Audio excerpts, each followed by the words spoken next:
আমি একজন এইচএসসি পরীক্ষার্থী, আর 3-4 দিন পর আমার পরীক্ষা। এখন দিনেও 2-3 বার কারেন্ট যায়, রাতেও 3-4 বার কারেন্ট যায়, এতে পড়াশোনায় ব্যাঘাত ঘটে। তার উপরে তীব্র গরম, এই গরমের মধ্যে লোডশেডিং একটা সমস্যা, এর মধ্যে পড়াশোনা করতে খুবই অসুবিধা হয়।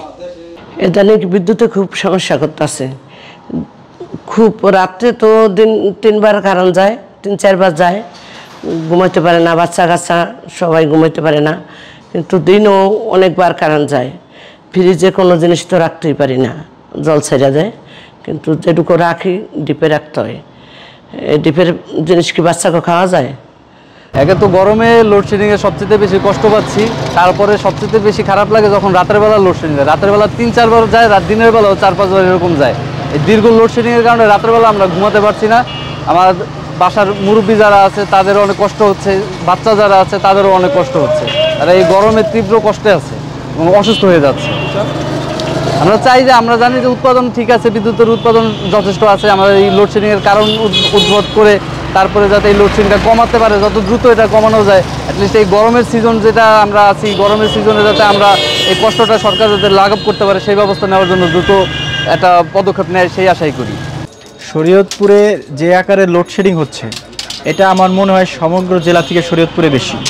এখন আপনারা আমার দোকানে আছেন, দেখুন লাইট আছে, ফ্যান আছে, কিছুই চলছে না, একদম অতিষ্ঠ গরম।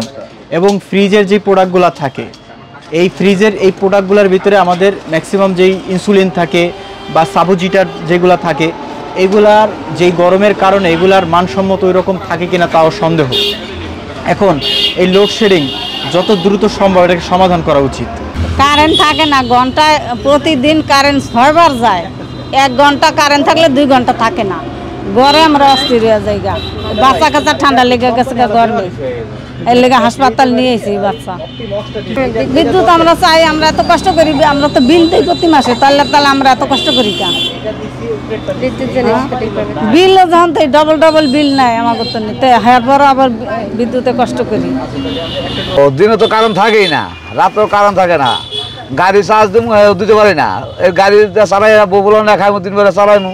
আর আমরা গাড়ি চার্জ না দিতে আমরা গাড়ি চালাইমু কেমনে? আমরা কোনো ভালো সাধারণ নিতে পারি না। আমাদের শরীয়তপুর পল্লী বিদ্যুৎ সমিতির আওতাধীন আমাদের যে সমস্ত গ্রাহক রয়েছে তাদের সর্বোচ্চ ডিমান্ড আছে প্রায় 97 মেগাওয়াট উঠেছে। এর বিপরীতে নর্মাল অ্যাভারেজ আমাদের 90 মেগাওয়াট ডিমান্ড, তার বিপরীতে আমরা 40% থেকে 50% লোড পাচ্ছি, মাঝে মাঝে ভেরি করে। তো 50% লোডশেডিং যদি লোড আমরা পাই, তাহলে গ্রাহকদেরও সেরকম আমাদেরকে 50% লোডশেডিং করা লাগতেছে। তবে আমরা কন্টিনিউয়াসলি একজন গ্রাহককে 12 ঘন্টা বা 10 ঘন্টা বা 2 ঘন্টা লোডশেডিং দেই না, আমরা 1 ঘন্টা পর পর সাইকেল আকারে আমরা লোডশেডিং এটা আমরা দিচ্ছি। এটা আমাদের লোড যে চাহিদা তার অর্ধেক পাওয়ার কারণ আছে, আমরা যতটুকু জানি সেটা হচ্ছে জেনারেশন ফল করছে। জেনারেশন ফল করার কারণে এটা লোডশেডিং হচ্ছে এবং এটা সারা বাংলাদেশে।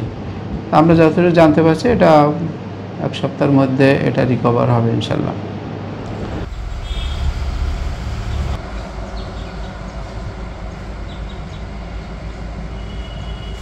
হসপিটাল কিন্তু জেনারেল যে সাইটগুলো আছে তার থেকে সম্পূর্ণই ভিন্ন।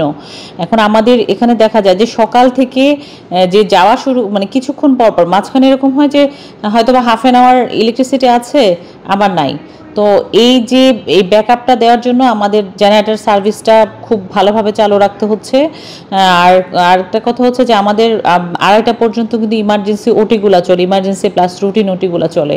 তো ওটির সময়ে যখন একটা রোগীকে আপনি মানে স্পাইনাল অ্যানেস্থেসিয়া দেওয়া হয়ে গেছে, সেই রোগীটা বা একটা পেশেন্টের অপারেশন চলতেছে, সেই মুহূর্তে একটা ইলেকট্রিসিটি যদি চলে যায়, তো জেনারেটরটা দেওয়ার জন্য তো একজন অপারেটরকে ওখানে চালু করার জন্য যেতে একটু সময় লাগে। এই সময়ের মধ্যেও কিন্তু বড় ধরনের একটা হ্যাজার্ডাস কন্ডিশন ঘটতে পারে। তো সেটা তো আমাদের স্বাভাবিক কর্মকাণ্ডে খুবই বিঘ্নিত হচ্ছে। আর এরপরে হচ্ছে আমাদের আউটডোরের যে সেবাটা, আমাদের নতুন বিল্ডিংয়ে হচ্ছে আমাদের যেহেতু জেনারেটর এখনও আমরা চালু করতে পারিনি, তো সেখানে ডক্টর প্লাস হচ্ছে পেশেন্ট উভয় পক্ষেরই কিন্তু অনেক প্রবলেম হচ্ছে। কারণ ডক্টরদের রুমেও আমরা জেনারেটর না না থাকলে যেই পরিমাণ গরম এখন, আর পেশেন্টের যে ওয়েটিং স্পেসগুলোতে সেখানেও আমরা যদি জেনারেটর না থাকে তো ফ্যানগুলো চলছে না, উভয় পক্ষেরই প্রবলেম হচ্ছে। এরপরে আবার এমন না যে দুপুরের পর থেকে ইলেকট্রিসিটি যায় না, এরপরে প্রায় রাত পর্যন্ত সারা রাত ধরেই যাওয়া আসার মধ্যে থাকে। তো সেক্ষেত্রে আমরা আমাদের যে জেনারেটরের যে ব্যবস্থাটা, এটা আমরা আসলে রাত 2টা বা পরে আর নিশ্চিত ওইভাবে করতে পারি না, কারণ আমাদেরও তো একটা খরচের ব্যাপার আছে। কারণ যতটুকু আমাদের সাপ্লাই দেওয়া হয় তার তুলনায় এই মুহূর্তে মানে আমাদের অনেক গুণ বেশি খরচ হয়ে যাচ্ছে। তো 2টার পরে থেকে ইলেকট্রিসিটি চলে গেলেও তখন কিন্তু আমরা জেনারেটর দিতে পারি না, এবং হসপিটাল মাঝে মাঝে দেখা যায় যে পুরো অন্ধকার হয়ে আছে।